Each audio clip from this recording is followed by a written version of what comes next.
Inzaghi, unveiled a tactical mastermind that Premier League sides will be watching very closely this upcoming season. Deployment of Ruben Neves that no one is truly seeing. Keep watching, because later in this video, I'll reveal how this move created crucial gaps in City's defense, exposing their profound vulnerability to direct running and counter-attacks. A weakness Arsenal, Brighton, and Tottenham have already exploited. This is what other Premier League teams will be watching closely and will want to apply against City. Let's dive into that prime instance, the brilliant deployment of Ruben Neves. Out of possession, facing City's relentless attacking fluidity, Neves made a strategic, almost surgical move. He dropped back, almost seamlessly, positioning himself precisely between his two central defenders. This action instantly transformed Al Hilal's defensive shape into a five-man back line. The result? It created this incredibly dense, compact block right in the very center of the pitch. This denied City central progression, forcing their intricate passing game wide, pushing them to the flanks. But here's the absolute kicker, the moment that defines the genius of it all. The moment Al Hilal won the ball back, Neves wasn't standing still, waiting. He immediately stepped back into his natural central midfield role.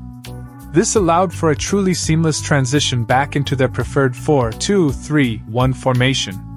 And from there, they were instantly launching rapid counterattacks, firing precision balls down the flanks into those absolutely vacated spaces. This wasn't merely a defensive adjustment, it was a perfectly calibrated trigger for attack. Neves exploded into his advanced midfield role, pivoting these incisive counters. His rapid transition consistently caught City off guard, allowing Al Hilal to ruthlessly exploit the vast spaces left behind City's committed attackers, directly leading to goals. It was truly a masterclass in fluidity and tactical foresight. I tell you, this is incredible. Now, we've certainly seen this pattern, this vulnerability, play out before. It was vividly evident, for example, in Brighton's Premier League match against Manchester City. Brighton's approach consistently highlighted similar vulnerabilities in City's structure. When Brighton won the ball, Carlos Baleba was instrumental. His strong ball-carrying and progressive passing allowed Brighton to bypass City's press with alarming ease. They launched rapid, direct counterattacks, often utilizing Kaoru Mitoma's blistering pace and dribbling down the flanks into those wide, vacated spaces. Mitoma's intelligent runs created clear opportunities, relentlessly challenging City's defensive shape, and in doing so, directly mirroring Al Hilal's effective exploitation of these very spaces. Some mistakes were made by players like Doku trying to do too much. For example, Doku here has the ball but lacks the vision to see that if he loses the ball, Aït-Nouri is out of position, and that's what the opposition is waiting for. He charges forward, but right here, he's supposed to release the ball to Aït-Nouri. He's dispossessed. And the brilliance of Al Hilal is when they win the ball, they realize there's cover at the left back. They rotate the ball to fool Manchester City players into thinking they won't attack anymore. But after rotating the ball, they attack the same left back area. That's brilliant tactical awareness. I hope Premier League teams are watching. And this brings us to the core. City struggled not merely to stop counterattacks, but any direct running whatsoever. Examples included Malcolm spinning past Nouri, attacking exposed space with devastating effect, pulling City into a panicked narrowness, and leaving spaces on the flanks. This allowed Al Hilal to create clear scoring opportunities from these defensive lapses. Goal 90, the premier destination for football jerseys and balls. They are a group of avid football fans who share a passion for the beautiful game. Their mission is to provide you with high-quality football jerseys that not only look great but also enhance your performance on the pitch. They invite you to check out the links below to join their community and become a part of the Goal 90 family. Now back to the video.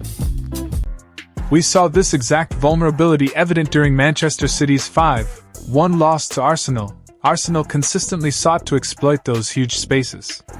With their disciplined, low block, Arsenal absorbed attacks, then launched direct counterattacks. Gabriel Martinelli and Kai Havertz made incredibly incisive runs into these critical channels. City's high defensive line and narrow shape were clearly challenged, effectively turning City's attacking intent into a significant defensive liability. And here's something absolutely critical. City's midfield was often entirely bypassed during Al Hilal's rapid transitions. Despite City dominating possession, holding nearly 70% of the ball, Al Hilal still managed to create an astounding 17 chances, with an astonishing 7 of those being classified as big chances. This indicates a brilliantly executed game plan, surgically precise against City's defensive structure. The winning goal further highlighted City's defensive issues in excruciating detail. We witnessed 4 of their players marking just one opponent in the middle, absolutely no pressure on the ball carrier, and both flanks absolutely wide open. This glaringly demonstrated a profound lack of tight marking and a systemic failure to stop crosses. The immediate consequence was that City's midfield, despite their individual brilliance, was frequently bypassed with ease, leaving their defense frighteningly exposed. The alarming imagery of 4 players marking one man in the middle during the winning goal, with flanks absolutely wide open, underscored a systemic breakdown in defensive transitions and a critical inability to manage rapid counterattacks. This same tactical vulnerability was most acutely observed right here in the Premier League. During Tottenham's stunning victory over Manchester City, Tottenham systematically exploited City's advanced setup to perfection. The third goal, scored by Pedro Porro in the 78th minute, perfectly illustrated this. It began when Foden attempted to play the ball to Bernardo Silva, but it rebounded back to Foden, who miscontrolled it. Tottenham immediately won possession through Kulusevski, launching a rapid counter. As that counter surged forward, exploiting vast spaces on both the left and right flanks, the ball was crossed to Solanke. Solanke then pulled it back to an onrushing Porro, who finished clinically. Look at the replay. There are 1, 2, 3 from Manchester City players who are clearly out of position. And then look at these 2 Tottenham players who have plenty of space, including Porro. In one of my videos, I actually did say Pep needs a hardcore defensive central midfielder who will focus solely on defensive duties.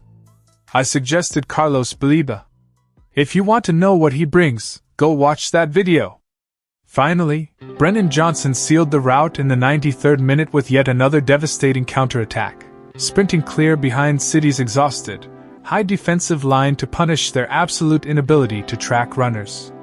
This comprehensive win truly demonstrated City's consistent struggle against direct running, leaving vast spaces for quick transitions and highlighting a persistent failure to track runners effectively after losing possession. It's a pattern, and it's a concern. If you found this deep dive into Al Hilal's tactical genius and Manchester City's surprising vulnerabilities insightful, please subscribe. What specific part of this video resonated with you most, and why? Share your thoughts in the comments. Your feedback helps shape future content. And since you're clearly a soccer fanatic, YouTube has a fantastic next video lined up just for you. Click to watch.